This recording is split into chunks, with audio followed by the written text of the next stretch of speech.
Welcome to our channel. నేను నవీన్. ప్రపంచ యాత్రికుడిగా పేరు తెచ్చుకున్నటువంటి నాన్వేష్ ఎప్పుడైతే ఆంధ్ర వదిలి ప్రపంచ దేశాల్ని చుట్టూ కూడా ఆయన వ్యూస్ కోసం, సబ్స్క్రైబర్స్ కోసం ఆయన చేస్తున్న వ్యాఖ్యలు ఏవైతే ఉన్నాయో అవి పెద్ద ఎత్తున దుమారం చెలరేగుతున్నాయి. కానీ ఆయనకి తెలిసో తెలియకో ఆయన చట్టంలో ఎక్కడ ఇరుక్కుపోతున్నాడు, లాలో తెలియని అంశాలు చాలా ఉంటాయి కదా. సో ప్రస్తుతం ఈరోజు అదే అంశం పైన ఆయన ఎటువంటి ఇబ్బందుల్లో చట్టం దృష్టిలో ఇబ్బందికి గురి కాబోతున్నాడు, ఆ అంశాలన్నీ కూడా మనతో మాట్లాడడానికి ఇంటర్నేషనల్ లాయర్ రాజేష్ కుమార్ గారు ఉన్నారు. సార్తో మాట్లాడదాం. సార్ నమస్తే అండి. సో నాన్వేష్ ప్రస్తుతం ఆయన చేస్తున్న వ్యాఖ్యలు ఏవైతే ఉన్నాయో పెద్ద ఎత్తున దుమారం చెలరేగుతున్నాయి. పైగా ఆయనకు తెలియకుండా చట్టంలో ఇరుక్కుపోయాడు అన్న విషయం ఆయనకు తెలిసా తెలియకో చేస్తున్న ప్రస్తుతం ఎటువంటి ఇబ్బందులు ఎదుర్కోవాల్సిన నేపథ్యం ఎదురవుతుందండి ఆయనకి? డెఫినెట్‌గా అండి. ఇప్పుడు మామూలుగా ఏంటంటే చట్టంలో కావాలని ఇరుక్కోవాలని ఎవరు చేయరు. కానీ కొన్ని సర్కమ్స్టెన్సెస్, కొన్ని ఎమోషనల్ లూజ్ అవ్వడం వల్ల అలా ముందుకెళ్ళిపోతుంటూ ఉంటారు యాక్చువల్‌గా. ఇక్కడ నాన్వేషణ అనే వ్యక్తి ప్రపంచ యాత్రికుడిగా మనందరికి తెలిసిన విషయం. కానీ ఇప్పుడు మనకు విషయం ఏంటంటే ఇప్పుడు ఎవరైనా ఇష్యూస్ ఒకవేళ మీరు మామూలుగా మన దగ్గర ఉన్న ప్రజెంట్ బిఎన్ఎస్ఎస్ ఈ చట్టాలు వచ్చేసి ఇంతకుముందు ఎస్పెషల్ ఐపీసీ చట్టాలు వచ్చేసి కాజ్ ఆఫ్ యాక్షన్ ఇండియాలో ఉంటే మాత్రమే మనకు క్రిమినల్ కేసులు పడుతున్నాయి. బట్ బిఎన్ఎస్ చట్టంలో క్లియర్గా ఉంది, నువ్వు ప్రపంచంలో ఏ మూలను దాక్కున్నా యాక్చువల్గా నువ్వు ఇండియా గురించి కానీ ఇండియా వ్యక్తుల్ని కించపరిచే విధంగా చేసిన మీ మీద బిఎన్ఎస్ చట్టంలో క్లియర్గా మేము Indian police cops, Indian investigation agency వాళ్ళ మీద ఎంక్వైరీ చేసి మేము ఎఫ్ఐఆర్ ఫస్ట్ ఇన్వెస్టిగేషన్ చేసి ఛార్జ్షీట్ చేసే అవకాశం ఉంది. నేను ఏదో సౌత్ ఆఫ్రికాలో ఉన్నా, చైనాలో ఉన్నా అని ఇండియన్ దేవులని కానీ ఇండియన్ కల్చర్స్ని కించపరిచేట్టు మాట్లాడితే డెఫినెట్గా ఏ హిందూ అయినా ఆయన యొక్క వ్యాఖ్యలకు ఎవరైనా సరే మనము ఒక ఫస్ట్ ఇన్వెస్టిగేషన్ రిపోర్టు చేసుకోవచ్చు. ఇక్కడ ఇంకోటి ఏంటంటే నాన్వేషణ అనే పర్సన్ కంప్లీట్గా ఫారినర్ పర్సన్ అనేది కాదు. might be the Indian origin or non-resident of India. There are some categories, NRIs, PIOs and next OCA levels especially గా. సో ఇండియాలో ఉన్నారు కాబట్టి నువ్వు ఇండియా నిన్ను పుట్టి పెంచింది, పోషించింది ఒక 15 years వరకు. ఇక్కడ విషయం ఏంటంటే ఇప్పుడు నాన్వేషణ నన్ను అడిగితే నా యొక్క personal suggestion as international lawyer I can say ఇదేంటంటే you come for the compromise, you come for the apology. నువ్వు డెఫినెట్గా నువ్వు ఇండియాను అదేంటిది అక్కడుండి ఏం చేయలేవు, నథింగ్. ఏదో నువ్వు ఒక వీడియో చూసినంత మాత్రాన ఇన్స్టాగ్రామ్లో ఒక 100 కోట్లు మ్యాక్సిమం నీకు వ్యూస్ రావచ్చు, దాని నుంచి ఒక 10 crores రెవెన్యూ రావచ్చు, అంతేగాని you cannot do anything to Indian culture. This is damn sure because India has 150 crore population. India అనే దేశము 190 దేశాలకు కావాల్సిన దేశం. ఏ దేశం కూడా ఇండియాను వదులుకోదు. నువ్వు ఏ దేశంలో ఉన్నా, యూరోపియన్ కంట్రీస్లో ఉన్నా నువ్వేం విజయమాలేవి అయితే కావు యాక్చువల్గా. సో నేనేమంటే తప్పేదో అయిపోయింది, నిన్ను ఎవ్వరు ఇక్కడ కించపరచట్లేదు. You come to India or you make an apology to the complainant which was registered in the Panjagutta police station. That is my best suggestion. Otherwise నువ్వేంటంటే నువ్వు ఇండియాకు వస్తే మాత్రము లీగల్ ఇప్పుడు లుకౌట్ సర్క్యులర్ అనేది ఇష్యూ అయింది అని మీడియా కథనం చెప్తున్నాయి. నెక్స్ట్ ఇంకో ఏముంటుంది, లుకౌట్ సర్క్యులర్ కాకుండా రెడ్ కార్నర్ నోటీస్. ఇప్పుడు లుకౌట్ సర్క్యులర్ అనేది ఇండియా నుంచి ఇండియాకి రాకుండా ఇండియాకి వస్తే ఇమ్మీడియట్ తీసుకొచ్చి ఒక ఇన్వెస్టిగేషన్ ఆఫీసర్లో పడేయడానికి ఈ లుకౌట్ సర్క్యులర్ ఉపయోగపడుతుంది. కానీ he is outside in India కాబట్టి నెక్స్ట్ వీళ్ళు స్టెప్ తీసుకునేది ఉంటుంది, రెడ్ కార్నర్ నోటీస్ ఉంటుంది. ఇంటర్నేషనల్ పోలీస్ ఆర్గనైజేషన్ నుంచి నువ్వు ఏ కెన్యాలో దాక్కున్నా, యూఎస్ఏలో దాక్కున్నా నువ్వు వీడియోలు తీస్తున్నావు, నువ్వు ఏ దేశంలో ఈజీగా తెలిసిపోతుంది. సో ఇక్కడ మన ఇండియాలో ఫేషియల్ రికగ్నిషన్ సిస్టమ్ చాలా తక్కువ ఉంది, అదర్ కంట్రీస్లో ఫేషియల్ రికగ్నిషన్ సిస్టమ్ చాలా ఎక్కువ ఉంది.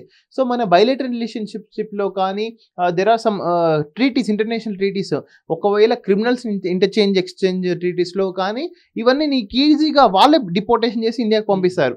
సో నేనేమంటే బెస్ట్ థింగ్ ఈజ్ నువ్వు చేయాల్సింది ఏంటంటే నువ్వు ఆల్రెడీ ఇంటర్నేషనల్ ట్రావెల్గా నువ్వు ఒక మంచి సక్సెస్ సాధించుకున్నావు. నీవు ఆ సక్సెస్ లెగసీని కంటిన్యూ చేయాలంటే యూ కంఫర్ అన్ అపాలజీ. నీవు అపాలజీ చెప్పినంత మాత్రాన ఏమి పోదు. నువ్వు ఎవరిని ఏమన్నంటే పెద్ద పెద్ద క్రిమినల్స్ని ఇండియా ఆఫ్టర్ బిఎన్ఎస్ చట్టం తర్వాత పట్టుకుంది, లైక్ ఐబొమ్మ రవి, ఓకే, విజయమాల్య యొక్క ఆస్తులు జప్తు చేసింది. రీసెంట్గా చూస్తున్నాం అనిల్ అంబానీ దేశంలో టాప్ మోస్ట్ పర్సన్స్ని వాళ్ళ ఆస్తుని జప్తు చేస్తుంది. ఇంతకుముందు తెలుగు రాష్ట్రాల్లో సంచలనం సృష్టించిన ఆమె ఎవరు, అఘోరి, అఘోరి, ఆమెను కూడా జైల్లో కూర్చోబెట్టింది, ఐబొమ్మ రవిని కూర్చోబెట్టింది. నువ్వు ఎక్కడ ఏం అంటే ఇక్కడ నేనేమంటున్నా ఇక్కడ నిన్ను కించపరచమని కాదు, నీకు it's the best suggestion you come for the compromise. నువ్వు ఆ ఇష్యూని క్లోజ్ చేసుకొని మళ్ళీ నీ లెగసీని కంటిన్యూ చేస్తే నీ ద్వారా 10 మంది లాభం పొందొచ్చు, నువ్వు లాభం పొందొచ్చు.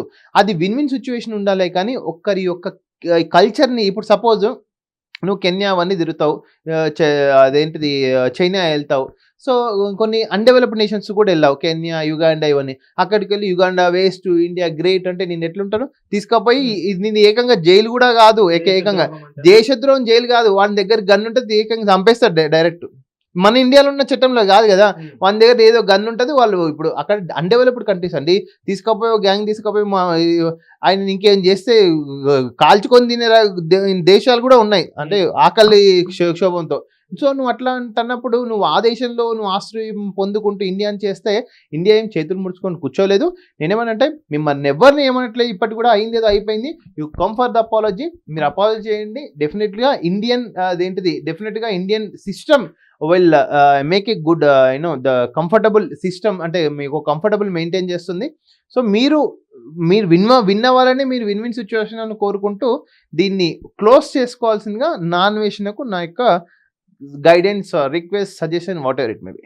అండ్ రీసెంట్గా పంజగుట్ట పోలీసులు ఏదైతే లుకౌట్ నోటీస్ జారీ చేశారో హిందూ దేవుళ్ళపై చేసిన అనుచిత వ్యాఖ్యలు, ఒకవేళ దాన్ని పట్టించుకోకుండా అండ్ రీసెంట్గా కూడా కొన్ని కౌంటర్ వీడియోస్ కూడా చేయడం జరిగింది, నా చేతులు తీసేయండి లేకపోతే కాళ్ళు తీసేయండి, ఇలా ఇన్స్టాగ్రామ్ అకౌంట్లు బ్లాక్ చేయడం కాదంటూ కూడా మళ్ళీ కౌంటర్ వీడియో చేశారు.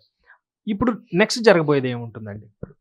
నేను అదే అంటున్నానండి, ఇప్పుడు దీన్ని ఇంకా ప్రొలాంగ్ చేస్తే డెఫినెట్గా మనకు సమ్ కాళేశ్వరం స్కామ్ అని కాదు, ఆన్లైన్ ద ఫోన్ ట్యాపింగ్ కేసెస్లో వన్ ఆఫ్ ద రావుని యూఎస్లో దాక్కుంటే కూడా lookout circular, next red corner notice issue చేసి కూడా యూఎస్ నుంచి ఇక్కడ తెచ్చారు. నువ్వు ఉంటే భూమి మీదే ఉంటావు, స్పేస్లో అయితే ఉండవు కదా. నువ్వు 192 నేషన్స్లో ఎక్కడున్నా తీసుకొచ్చి కూర్చోబెడతారు. That is next step. మీరు అడిగిన ఆన్సర్ క్వశ్చన్కి ఏంటంటే next step after LOC the police cops will go to the red corner notice, అంటే ఏ కార్నర్లో అయినా తీసుకొచ్చి పెట్టేయాలి. అది ఆ స్టెప్ డెఫినెట్గా వెళ్తారు. So mean while you approach a good lawyer from India or wherever you're staying in the whichever the country.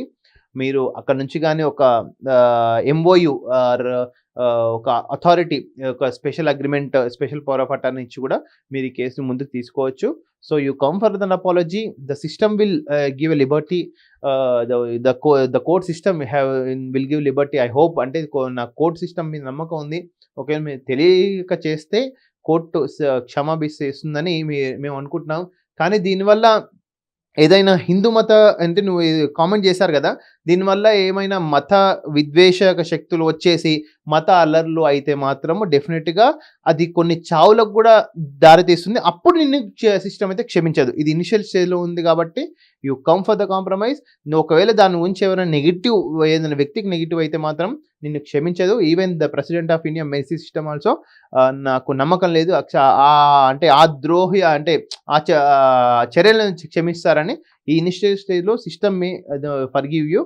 So it's my better suggestion, you come forward and apology. Thank you, sir. Thank you so much.